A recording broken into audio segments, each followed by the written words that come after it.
جب کوئی شخص فوت ہو جائے تو صدمہ تو ہوتا ہے، اس کا تو انکار نہیں ہے، لیکن کچھ لوگ اس طرح سے بین کر رہے ہوتے ہیں، اس طرح سے چیخو پکار کر رہے ہوتے ہیں کہ ان کی زبان پر ناشکری کے کلمات کیا کفریہ کلمات ہوتے ہیں۔ جوان میت ہو گئی تو خاتون بین کر رہی ہے، ربا تینوں ترس نہ آیا، ربا اس کے چھوٹے چھوٹے بچے تھے تجھے رحم نہ آیا،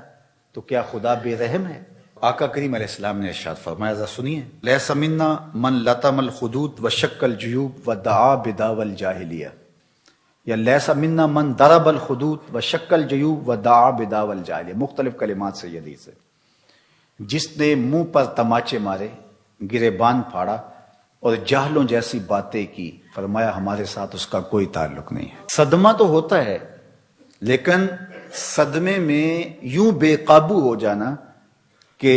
سینہ کو بھی کرنے لگ جاؤ، گریبان نوچو، بال نوچو، تو یہ کسی بھی سنجیدہ اور متین شخص کا طریق نہیں ہوتا، اور اسلام سنجیدگی کا درس دیتا ہے، متانت کا سبق پڑھاتا ہے اسلام۔ غم کے اظہار کے 4 طریقے ہیں، دل غم زدہ ہو،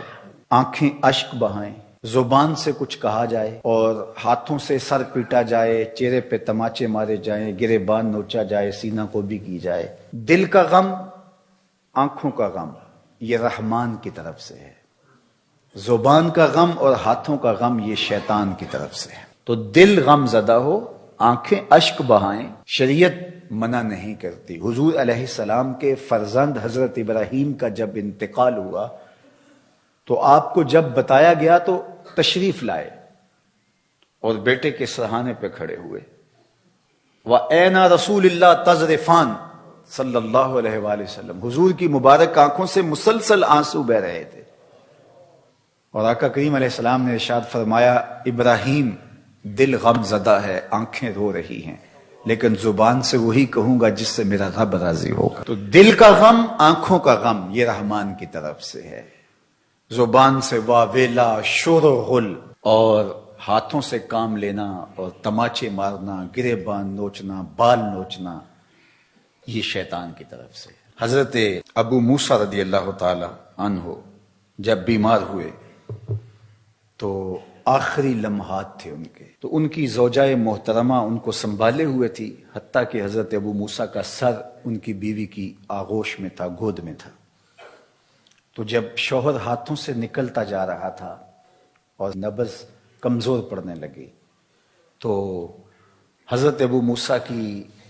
بیوی نے چیخ ماری، تو حضرت ابو موسیٰ نے اس حالت میں ہی اپنی بیوی کی طرف غور سے دیکھا اور کہا، تو نے وہ سنا نہیں جو میرے حضور نے فرمایا تھا؟